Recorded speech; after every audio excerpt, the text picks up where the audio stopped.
as a time of transition, we think differently vis-a-vis speaking about it as a time of turmoil. Perhaps in this time of transition, the opportunity for us is one of transformation.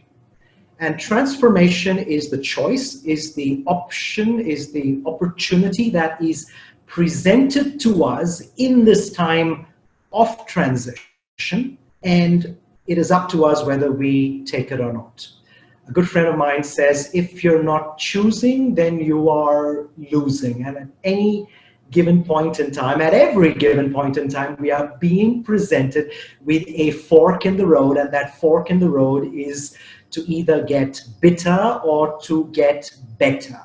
And that's the choice, moments to moment, that we're being presented. Many years ago, my teacher, Basil Harris, told me about business. He said, Arjun, and Basil is my mentor, lives in Sydney, Australia, a self-made millionaire. Basil said this to me a couple of decades ago. He said, Arjun, and he said this about business, he said, to have the bigger business, to have the bigger business, be the bigger person. To have the bigger business, first be the bigger person.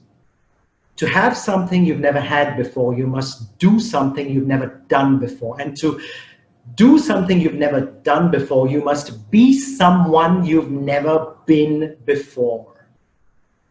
And to be, we must begin. We must begin to dream again.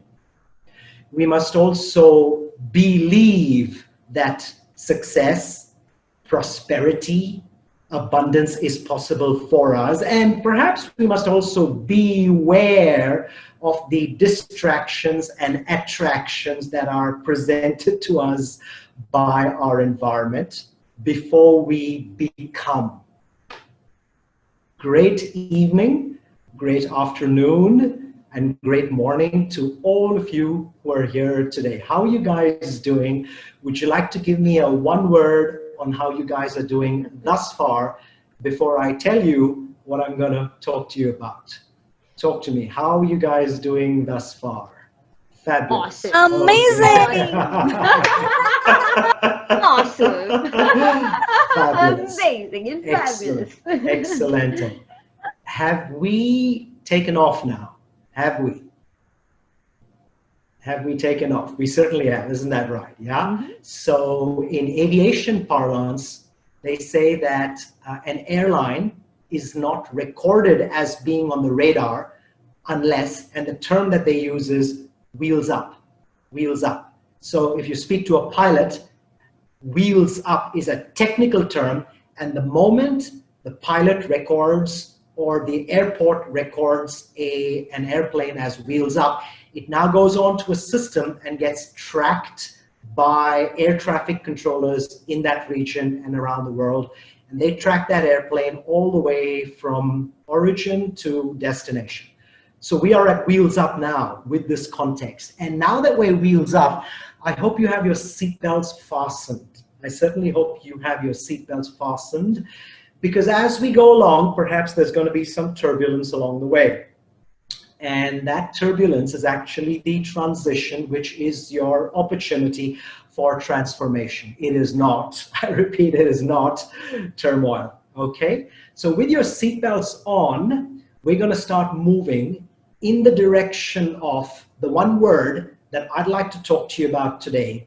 And that one word is abundance. Abundance is what today's talk is all about.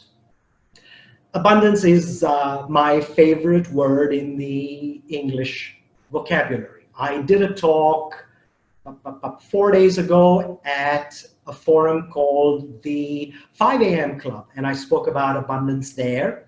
And in that talk, and I'm sure Santosh or one of the guys in the team will give you a link to the recording of that talk. In that talk where I spoke about abundance, I spoke about the 5 forms of abundance. I spoke about the 5 forms of abundance in the talk that I did 4 days ago at the 5 a.m. Club. Today I'm going to omit that because that is already done and you will have access to it somewhere, and someone's going to provide that link to you along the way, I'm sure. Today I'm going to talk primarily about abundance from the perspective of what I refer to as the formula for abundance. So today's talk is about the formula for abundance, and there's 5 pieces to that formula. And the talk that I did 4 days ago at the 5 a.m. club was the 5 forms of abundance. So the 5 forms of abundance and the 5 parts of the formula of abundance is an all-encompassing package that essentially empowers you to get started on the path to prosperity, success, and abundance. Is that something that would be of interest to you? Question mark, question mark, question mark. Okay. Yes. There you go. And that's my second favorite word, which is yes, yes, yes. Because the more you say the word yes in any language, the more it activates the front of the brain, which is called the prefrontal cortex. And that part of the brain is responsible for optimism, goal setting, creativity, compassion, empathy, et al. Okay, so let's get rocking and let's get rolling. Basil taught me many years ago. He said, there is no greater achievement. There is no greater achievement than the accomplishment of a little goal. Let me say that again. Many years ago, and he continues to espouse this, to promote this. He says, there is no greater achievement than the accomplishment of the little goal. He said, LTBR, little things, big results. Edmund Hillary was the first human to climb Mount Everest, and when he completed the climb of Mount Everest, and in recorded history, since he was the first human being to climb Mount Everest, came back down to base camp, and the media was there to flock around him. And of course, they asked him questions around grandeur. Mr. Hillary, this is really fantastic. You climbed Mount Everest. You're the first human being in recorded history to climb Mount Everest. How did you do it? What vision did you have? How much did you practice visualization, thinking ahead and goal setting? What was your dream all about? Can you tell us the big picture process that you went through in order to achieve this magnificently mammoth, huge goal and become the first human being to climb Mount Everest? And Edmund Hillary was all but confused with these questions. And he said, hang on a second, I have no idea what you guys are talking about. When I'm 28,000 feet up the summit with 2,000 feet more to go, temperatures at sub-zero, barely enough oxygen to breathe, my back hurting, carrying supplies, my knees quivering, I didn't have time to think about big picture, dreams, goals, vision, mission, and values. He said, all I could think about was how do I put my right foot in front of my left foot? And after doing that, the next thought that I could think about was how do I now put my left foot in front of my right foot? And then I repeated that process over and over again until, lo and behold, I stood at the top of Mount Everest. LTBR, little things, big results. There is no greater achievement than the accomplishment of the little goal. And the little steps that I will share with you today are the 5 steps, which is the 5-step formula for abundance. And of course, in many ways, perhaps this talk is not all-encompassing, perhaps not certainly comprehensive in that when I work with people in the area of prosperity thinking, abundance consciousness, using principles from the law of attraction and primarily around the areas of higher consciousness and energy. I have an entire process that I take people through. My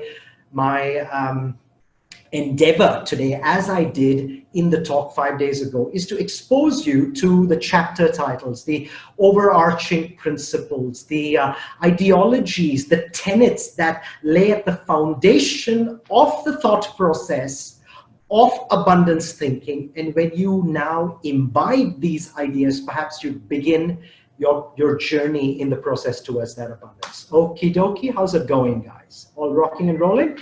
Okay. Very good. I do believe somebody has put the link up of that talk that I did 4 days ago, the talk that I did 4 days ago on the 5 forms of abundance. Now that is mutually exclusive from what I will do today, which is the 5-step formula for abundance. Once again, that talk that I did 4 days ago combined with this is a wonderful package for you to combine, freely available to you, abundantly available for you to utilize and use and apply to start your thought process and become, begin the process of abundance thinking. So let's rock and roll. Here we go, the formula for abundance. Okay, so the formula for abundance. So the formula for abundance is 5 things. It's 3 words that start with the letter D. D, yeah, D as in D for destination. 3 words that start with the letter D, and 2 words which start with the letter I. Okay, so it's D3 and I2.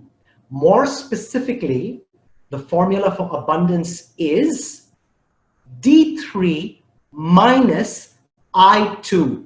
So reading the whole formula out sounds like this. Abundance is equal to D plus D plus D minus I, or abundance is equal to D3 minus I2, all right?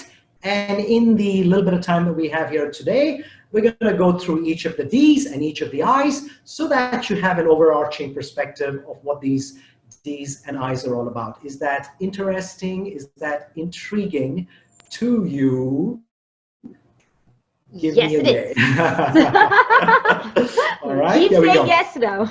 There you go. Fabulous, fantastic, and fabulous. So once again, let me remind you, I'm gonna caveat over here, encourage you, suggest to you, ask you, implore you to explore and invest a little bit of your time going through the 5 forms of abundance which were presented 4 days ago at that talk that I did at the 5 a.m. club, and supplement that with the 5-step formula, which is the 3 D's and 2 I's, and a combination of that. 5 plus 5 is 10, and 10 is 1 and 0, and 1 signifies oneness or unity, and 0 is the 0 that goes around and round and round infinitely, and the 1 and the 0 together indicates a new beginning or a start in numerology. So it's really exciting. So let's get started.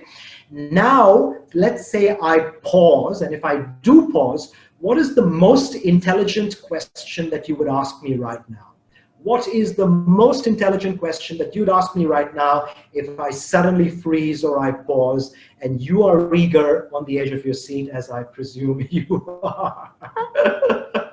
Go ahead and ask me an intelligent question right now. Come on, most intelligent question to ask me right now to get this going. Come on, come on, come on.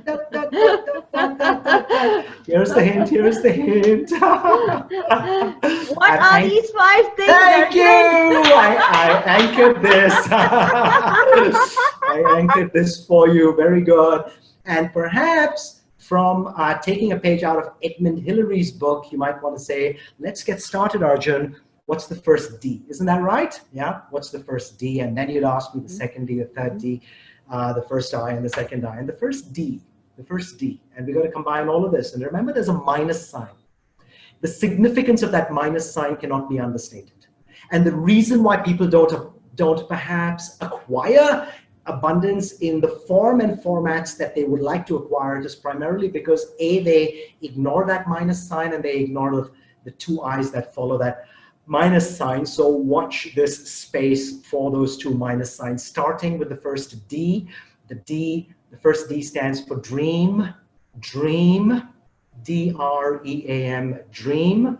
And other words for dream are desire or destination. Dream, desire, destination. This is all the first D. I haven't moved on. Dream, desire, destination, want. I want to have. And the grand question about all of this is, what do I want? That's a great question. Yeah, great coaching question, easy peasy, even a question that perhaps a parent might ask their teenage child, what do you want? Or a teacher might ask their student, what the heck do you want, right? What do you want? A farmer in Arkansas became a multimillionaire entrepreneur. And somebody asked him the key to success, and he said the key to success in his Southern Arkansas American accent. He said, you gotta have a wanna. You gotta have a wanna. W-A-N-N-A, wanna. Wanna means you gotta have a want. You gotta. So, and if I come back to like more of a British, Indian, not Australian, British-ish accent, it's you gotta have something that you want. You've got to have a desire, a destination, a dream. And I'm going to go ahead and perhaps even use the word dream interchangeably with the word goal. We're still on that first D. I want to build a strong foundation over here. And albeit technically I do differentiate between a dream and a goal, for the purpose of this talk, I'm just going to use the two words interchangeably, dream and goal. And so when you got to have a wanna, when there's something that you got to have a dream, you got to have a dream before you can make the dream come true. Was that the Wizard of Oz? Yeah, that's what it was. And so let's talk about dream and goal interchangeably. And you know, what do I want? What kind of goals? What kind of dreams could I have? You could have personal goals, or you could have personal goals. You could have professional goals. You could have short-term goals, you could have long-term goals, you could have productivity goals, you could have activity goals, you could have small goals, you could have big goals, you could have goals of things you want to have, goals of things you want to do, goals of things you want to be. You can have self-goals, goals for yourself, and you can have selfless goals. These are many of the categories. You choose which of these categories you're most comfortable with, but have a category. And once you do, that's what you want, and you have that desire for. Here's a question, a tool. All my tools that I'm going to give you today are in the form of questions with regard to the first D. And here's the question that will help to evoke the dream, goal, and purpose within you. Now I'm using three words interchangeably. And the question is, what's the thing? What's the thing which, when you do it, time stands still? What's the thing which when you do it, time stands still? I know for me, the thing for me which when I do it, that time stands still is the thing that I'm doing right now. Dream, goal, purpose, call it what you want. And that's the thing, right? The dream, to do more, to be more, to have more of this dream. That's the first D, moving right along into the formula. The second D in the formula. The first D is dream. We just spoke about that. Used it interchangeably with the words goal and purpose. And the second D is detail. Detail. The angel is in the details. I said the angel is in the details.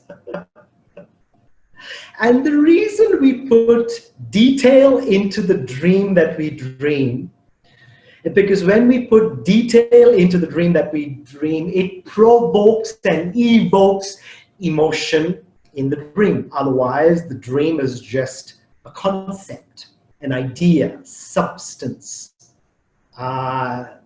It's something that exists in the physical realm. Now bringing it into the emotional realm happens when you put detail into it. And a great way to put detail into a dream is to use visual, auditory, kinesthetic, olfactory, and gustatory, which means see the thing that you're dreaming about, hear the thing that you're dreaming about, feel the thing that you're dreaming about, smell it and taste it as well. Okay, so someone I met recently who has a dream to have a red Ferrari, and one of the things he's doing is seeing the redness of the Ferrari, hearing the roaring of the motor, feeling the leather seats, smelling the fragrance inside the car, and sipping some coffee while he's there, driving the car, and so forth, anchoring that state by using a visual, auditory, kinesthetic, olfactory, and gustatory, which is an NLP tool. Many of you are reasonably familiar with that. Now here's another another lesser known way, here's another lesser known way to infuse your dream with more detail. Here's a lesser known way to infuse your dream with more detail. And when you're expressing your dream, your desire, your destination, ask yourself this, ask yourself these 4 questions. What do I want more of, less of? What do I want to start doing? What do I want to stop doing? More of, less of, start doing, stop doing. Now this gives specificity to a general dream.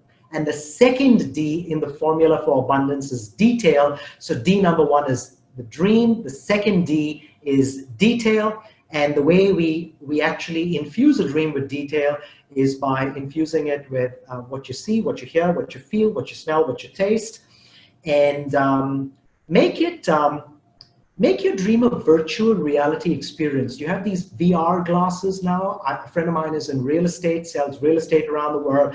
And when he's selling real estate to international clients, now particularly that people cannot travel, he says, I can give you a tour of the property without you visiting the property. All you've got to do is put on your VR glasses and you can walk through the living room, the bedrooms, the kitchen, the attic, the basement, and all of that.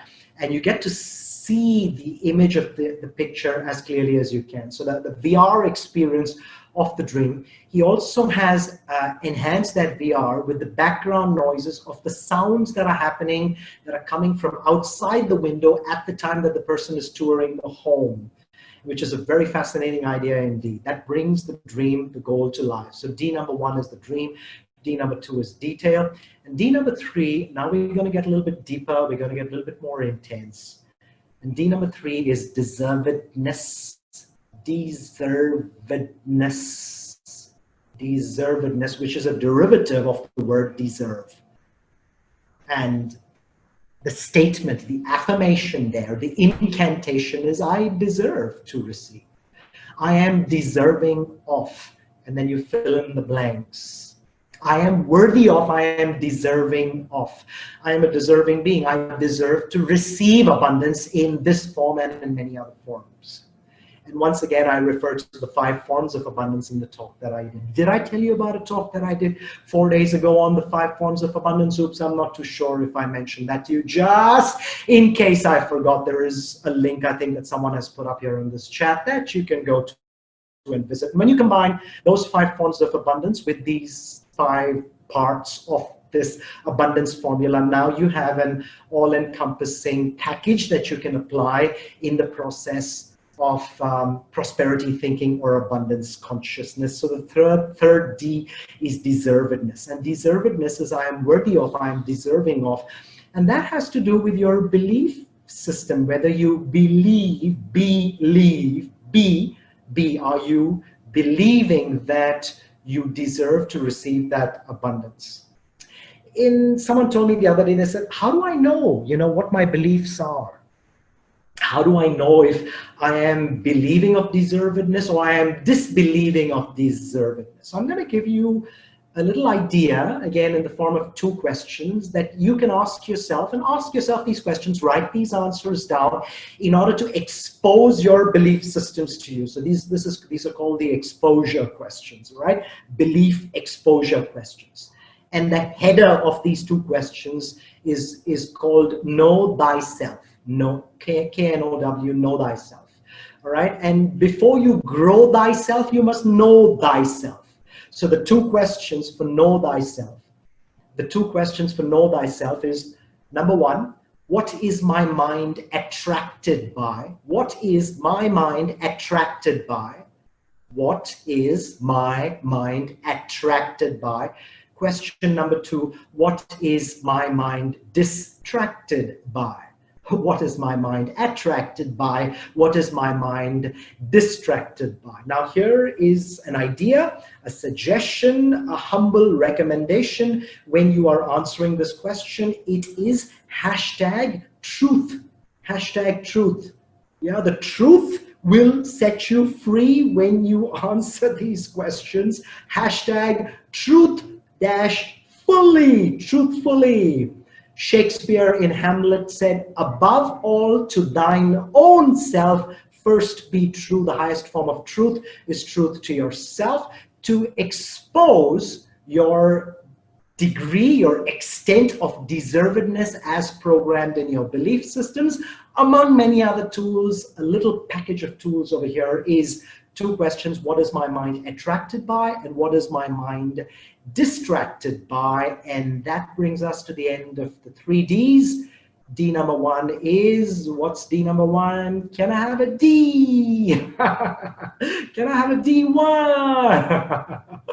You see, this is Cheryl's personality coming out through me. I don't know. I don't behave like this normally, guys. It is my thoughts exactly. I was just thinking he sounds like me. Rest assured. But I tend to kind of tune into energies, and in many ways, I'm tuning into a very significant aura that exists in today's room, and that's Cheryl Pinto's aura. And there you go. And look at the comment that Santosh has made right now. Can you read the comment specifically that he has made? And that is ever so true, isn't that right? He says you are misbehaving today. And I plead guilty to that accusation wholeheartedly. Guilty as charged to that accusation. Okay, there you go. There you go. My mother's on this chat as well, and her comment might be act your age, right? But hey, talking about states and peak states, my favorite peak state, there are many peak states, right? Excitement, elation, gratitude, appreciation, and so on and so forth. My favorite peak state is childlikeness. Not childishness, childlikeness, because that is the energy of innocence, and innocence is the crucible of inspiration. Yeah, that's why kids are very, kids who are uninhibited are very, very inspired. So the D1 is the dream. What's the D2, guys? What's D2? Give me a D2. What's the D2? D2 is details. Absolutely, yeah. So that's what brings the dream to life. What do you want more of, less of? Start doing, stop doing. The D3 is deservedness. And to me, that's at the perhaps the most important of the 3 Ds. If there was one D that you really need to develop and explore, know thyself, expose your belief systems, find out what your habitual thought patterns are, what your memes are, what your definitions are. What do you believe about the world? Not what you say you believe about the world. What do you really believe about the world? What is my mind attracted by and distracted by? And now we go to the minus sign. Okay, D3 and the minus sign. And the minus sign is a dash. And the dash is a bridge. The bridge is something for you to step on, step over, and step past. And it's very, very important, because the minus sign is not something that takes away. It is something that takes you to. It is the segue between where you are and that 1 or 2 steps that you need to take in order to get to where you want to be. It is that transition into transformation. And so it's really, really important for you to understand that the minus sign is not really a negative. It's actually a plus sign, where one part of that, the vertical part of the plus sign, has actually been put and added onto that minus sign in order to make that bridge even more stronger. And so that's what that minus sign is really all about. And so in many ways, the minus sign actually appends, adds, enhances the experience of the 3 Ds. It embellishes it. It doesn't take away from it.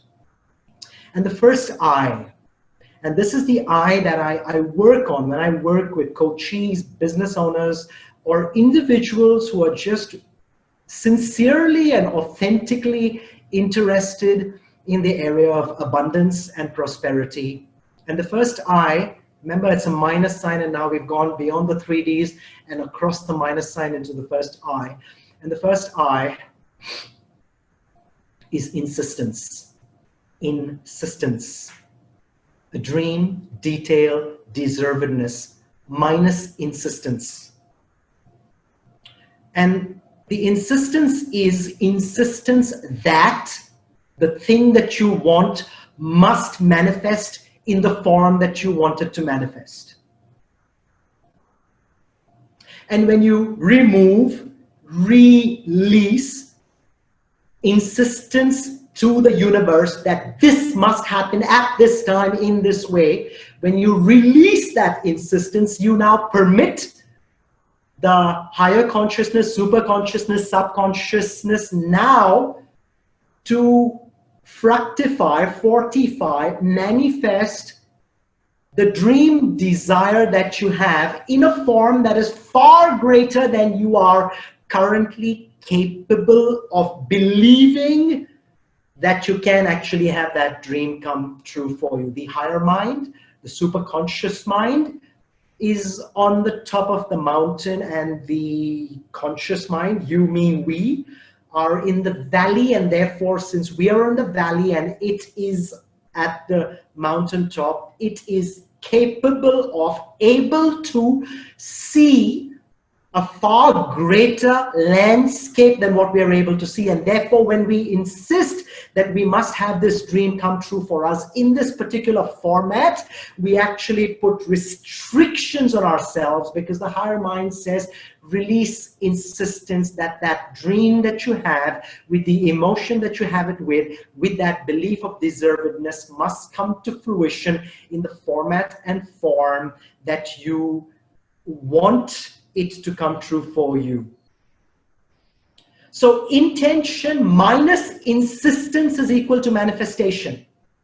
And this I, which is called insistence, seems to be, in my humble opinion, the greatest block that people have to the flow of abundance. This is the one foot on the brake, while other people have their one foot on the accelerator. So with the dream, with the detail, with the deservedness is the foot on the accelerator. And now when you have an insistence that it must actually come true in this format, you have your one foot on the brake. And therefore the minus sign tells you to release the brake, release insistence that the dream, the goal, the desire that you have must come true in that form. Allow the higher mind, the superconscious energy, the higher self, to now flow and permit this thing, this desire that you have, to come true for you in a format far greater,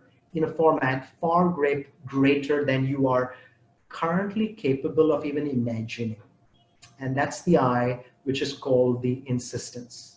Remember, the purpose of dreaming, visualizing, desiring, detailing, and deserving or evoking deservedness. The purpose of inspiration, of dreaming, of goal setting, the purpose of that is only to get you into a state of excitement. That is the purpose, the whole and the soul, and the only purpose, to get you into a state of excitement. Because when you are in a state of elation, energy, enthusiasm, and excitement, you are at a higher frequency, at a higher vibration, and frequency is a term from quantum physics. And when you are at a higher frequency, you are now organically attracting to you things that are at that particular frequency. And therefore, when you release insistence on that format, which very often is at a lower frequency, when you release insistence, you allow higher frequency objects in the form of money and non-money to now be organically attracted to you. Remember, the thing that you want already exists at a frequency that you haven't yet tuned yourself up to. The thing that you want already exists at a frequency that you haven't yet tuned yourself up to. And so now the purpose of the D3 is to put you into that state of elation, energy, enthusiasm, and excitement. And when you release insistence, you permit things that are equal to or even greater than the thing that you desire to come to you. It is possible that you do get the things that you want in the format that you want them. It is possible. I'm not saying that that won't happen. What I am saying is, when you release insistence on it only happening in that way, you now permit more things and greater things to happen to you than the format that you have previously defined. Does that make sense to you? We're at the fourth piece of the formula, which is I. Okay, so we've done the 3 Ds, and now we're at the I. And now coming to the last lap, we're coming to the 5th part of the formula. Remember, this is after the minus sign, so it's the release of the insistence. And so the last I, the second I, which is the final part of the 5-step formula, is also the release of that I. All right? And the I is the I. Release the I. Me, myself, I. Release the selfishness. Minus the selfishness. Release it. Selfless rather than selfish. Know that the purpose of what you're doing is more for we and less for me, right? The measure of your life is in its donation, not in its duration. The secret to living is giving. And so when you release the selfishness, which means this thing that I'm doing is not just me, and I'm doing this because I want, I'm doing this because it makes me feel, I'm doing this because it's all about me, myself, and I. When you release that selfishness, you move out of duality into unity. You move into the energy of the oneness consciousness, the unity, the singleness, the one I, rather than the you, the I. And when you do that, this now expands the energy from the heart chakra energy. It has inclusiveness, not exclusiveness in it. And that now permits the energy of abundance to flow towards you in greater avalanches. Release the I, release the selfishness, release the ego. This is all after the minus sign, remember that. And know that this thing that you're doing to serve not just yourself, but you're doing to serve others. That doesn't exclude you. Remember, the unity is you plus the others. It doesn't exclude you, it's part of you as well. Okay, so that's the 5th part of the formula. I heard Tony Robbins say once, he said, suffering. He said, suffering. He said, suffering is just me obsessing about me. That's suffering. That's what he says suffering is.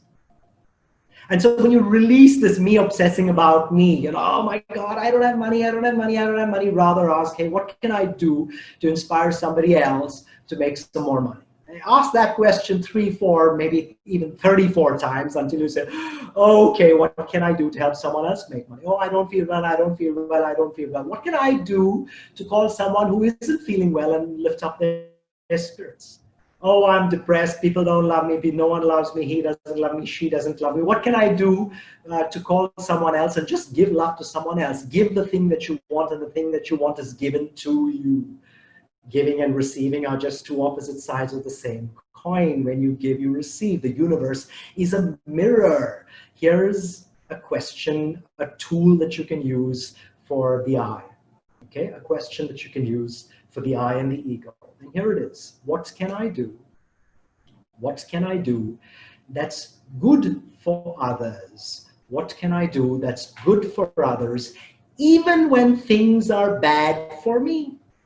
Cute, easy question. What can I do that's good for others, even when things are bad for me?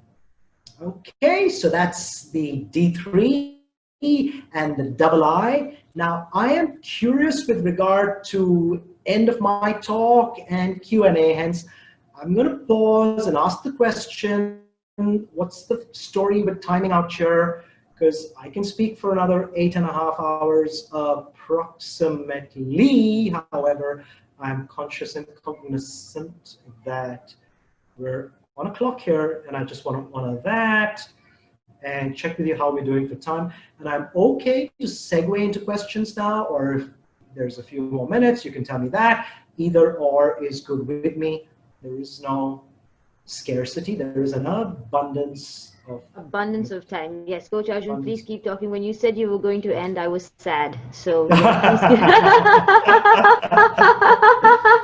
and I'm sure everybody feels like that here. And from a schedule perspective, what is Could you clarify for me, Coach From a Cheryl, what's from a schedule perspective, we have 8 minutes. 8 minutes? Okay, Yeah. thank you. There you go.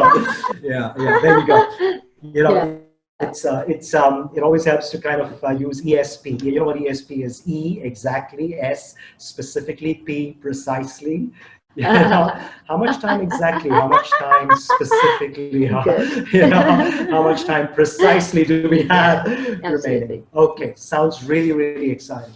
What I'm going to do right now, I'm going to talk a little bit about philosophy because we have just about 8 minutes left. And I'd like to leave you with the foundation of prosperity philosophy or abundance philosophy. And there's a whole host of material out there, so we're just going to see how we go with time. And I love these conversations because when we become mindful about our thoughts on a moment-to-moment basis, and the mindfulness, mind, M-I-N-D, mindfulness, right? When we become mindful about our thinking, and that idea about mindfulness in terms of psychology and psychotherapy is called metacognition.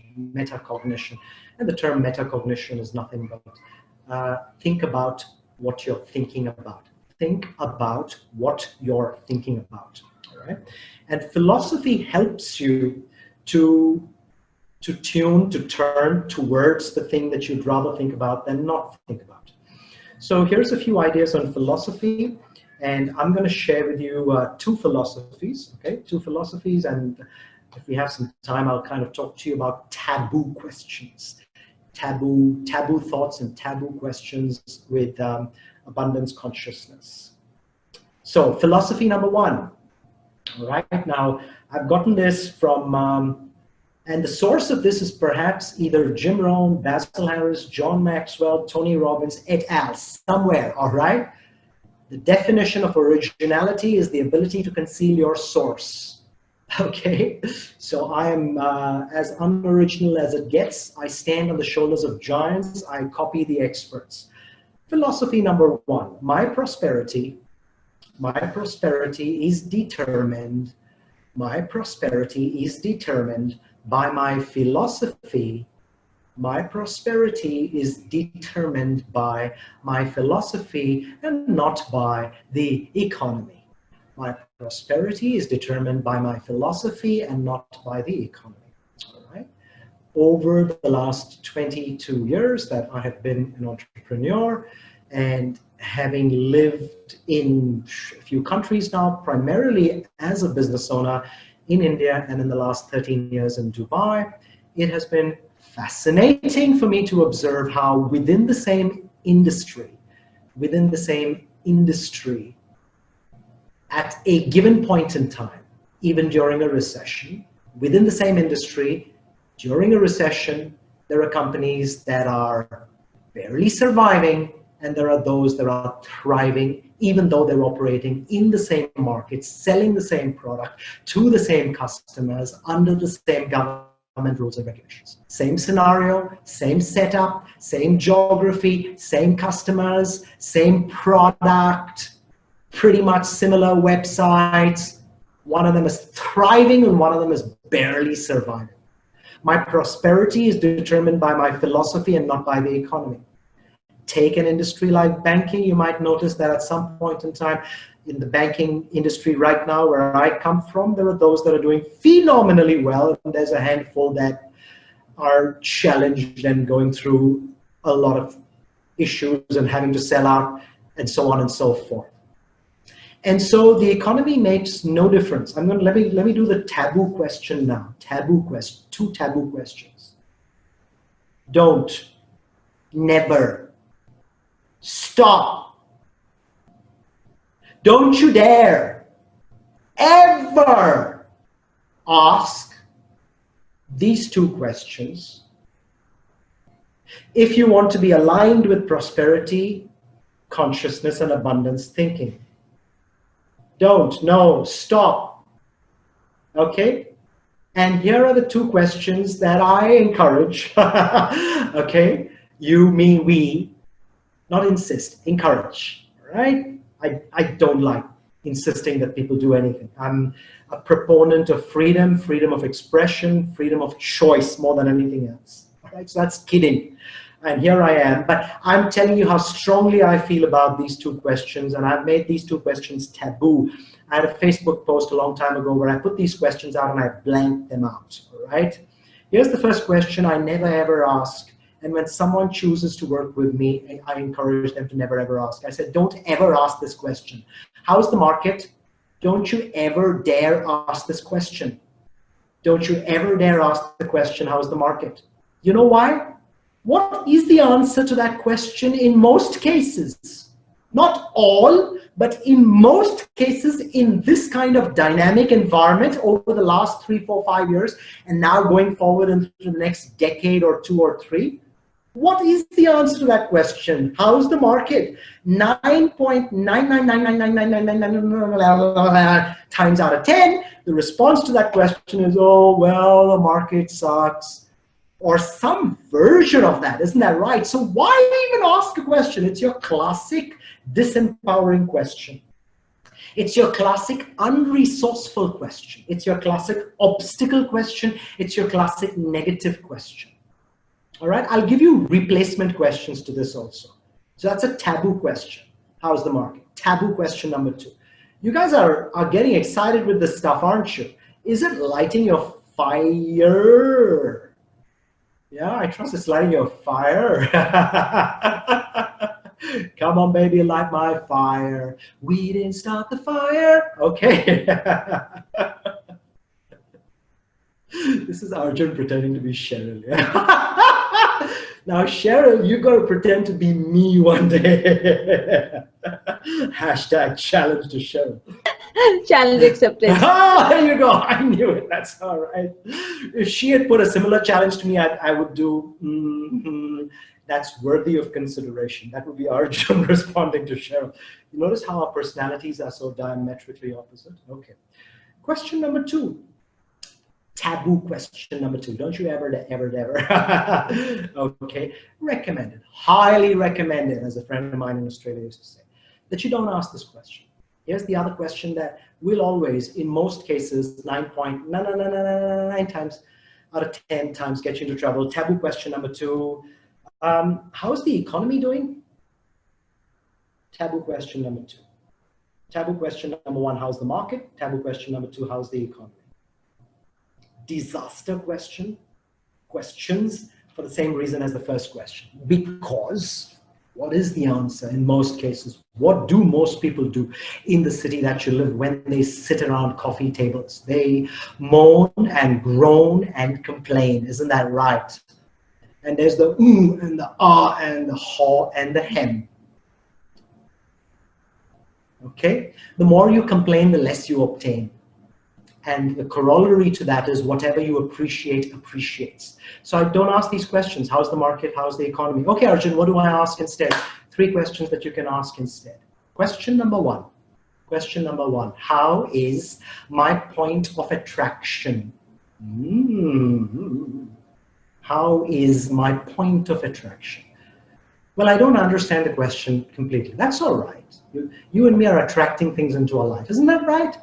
We either attract or we detract, repel things from us. But just ask the question. You know, very often, these questions are so intelligently formed, and like I said, I've copied these questions from various sources, that when you ask the question, even if your conscious mind doesn't understand the question, your unconscious mind frames the question, and when this seeps into your subconscious, your superconscious, it's now makes you an attractor, a magnet of abundance. Now, question number 1, how is my point of attraction? I'm looking at time, I want to wrap up. Question number 2, how is my tuning off? How is my tuning, T-U-N-I-G? You know, like tuning a piano, tuning a guitar, okay? How is my tuning off? My point of attraction. POA, how is my point of attraction? Like LOA, you know, law of attraction, you got POA, okay? How is my POA, point of attraction? Question number 2, how is my tuning off my point of attraction? And your tuning of your point of attraction is all the stuff, the D3 minus I2, minus sign, very important, and the 5 forms of abundance, the talk that I did 4 days ago. Question number 1, how's my point of attraction? Question number 2, how is my tuning of my point of attraction? Question number 3, how is my enjoyment of that tuning? Question number 3, how is my enjoyment of that tuning? All right, 3 superb questions that you can place over like a table mat. You know, when you place a table mat or a tablecloth over a table, the original cover of the table gets concealed. So conceal the first 2 questions, how's the market and how's the economy doing? With these 3 questions, how is my point of attraction? How's my tuning of my point of attraction? And how's my enjoyment of that tuning? And that encompasses that first philosophy. My prosperity is determined by my philosophy and not by the economy. Now, do you understand what that philosophy is all about? My prosperity is determined by my philosophy and not by the economy. Last and final, the second philosophy, when you apply the first philosophy with the deletion of those 2 questions, or the covering or the concealing of those 2 questions, and the applying of the 3 questions, is the last philosophy. And what I'm going to close with here today is the economy may be bad. The economy may be bad for the masses, but it's always good for the masters. The economy may be bad for the masses, but it's always good for the masters. And you now, with the 5 forms of abundance, the talk that the link 4 days ago, blah, blah, blah, plus this 5-point formula with the foundation of this philosophy, which is minusing those 2 and adding those 3 questions, now makes you a master, a magnet of abundance. Shukran jazilan. Thank you very, very much. End of soliloquy. And you're unmute and clap for Kosha. Thank you. Thank you. Super awesome. Absolutely Every amazing. time fall in love with it. That is Coach? amazing. Thank you. Coach, can we kidnap you? Yes, I'm asking Rekha auntie to kidnap you. Goodness gracious. Really, really amazing. Amazing. I can't believe that we're done with 1 hour. Remember the question, the statement you said at the beginning, like, what do you do when time stops still, stands still? This is it. Like, just listening to you. That's what I realized caused time to stop for everybody, I'm sure. Amazing, Coach Arjun. Thank you so, so much. Thank you so, so much. I love the topic you spoke about today. May I ask you 3 questions, please? Okay, first is, what are the books that you may recommend to everybody here for people who'd like to learn more about these really powerful topics you spoke about? That's the first question. Go ahead. Okay, 2 books come to mind. Money and the Law of Attraction by Esther and Jerry Hicks. Esther and Jerry Hicks. Okay. The Napoleon Hill book, Think and Grow Rich. Okay. Really, really good with regard to foundational, fundamental ideas. And a real old timer, okay, that formed a foundation for me with regard to my thought process. The Magic of Thinking Big by David Schwartz. Okay, so really good stuff. These are wonderful ideas and empirical as well as esoterical concepts, reasonably well covered here. And I always like to do a +1, and the +1 that I do, the 3+1, is a book called Goals, G-O-A-L-S, Goals by Brian Tracy.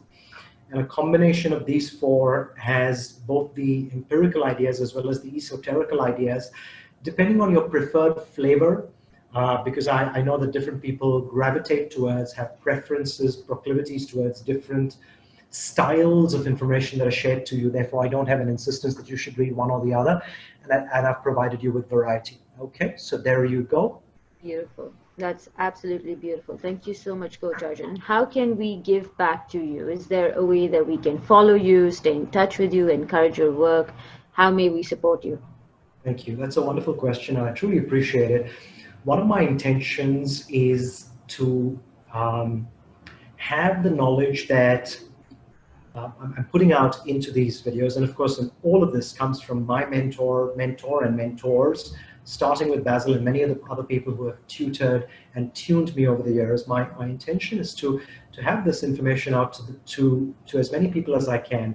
On the heels of that intention, I started a YouTube channel early this year, and so I'd be grateful if folks can get onto that YouTube channel and subscribe and like and share.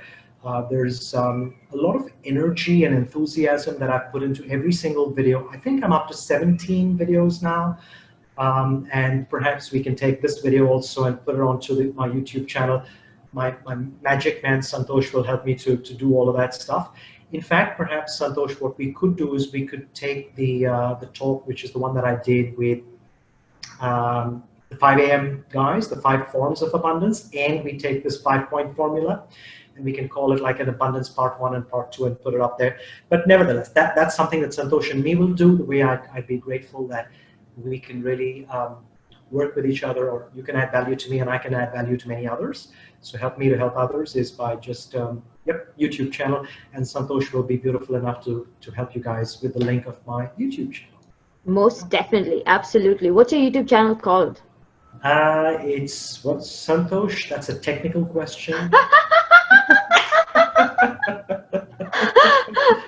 Santosh, help. Cheryl is asking me a very, very, very, very, very technical question. I'm sharing the YouTube channel here.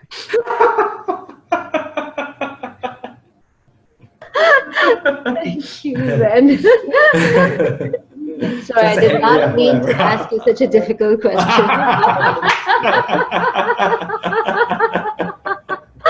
That's awesome. Thank you. Amazing. Okay, yeah, we have the link. Thank you. And we're all definitely going to subscribe. That's what it's called. There you go. You see? That's it. It's good to know that it's Arjun Iyer. Might come in handy. All right, perfect. I've already subscribed. Thank you so much for sharing that. And finally, would you like to share what your experience has been being here with us and the Creative Freedom community? Well, my commendations to you, Cheryl, and to not just the inspiration that you've put out to all here today, but also to the quality of people that you've attracted into this forum. One of the questions that I ask in coaching is, what do you learn about yourself by observing the kind of people you habitually attract? And it's a deeply introspective question. What can I learn about myself by observing the kind of people I habitually attract? And this is a beautiful group of people that Cheryl has, you've attracted to them and they've attracted to you, right? Because it's a two-way street. So each of you have attracted Cheryl into your life, and Cheryl has attracted each of you into her life. And that congregation, co-creation is now creating absolute magic for a lot of people out there. So fabulous, on this platform that you've built.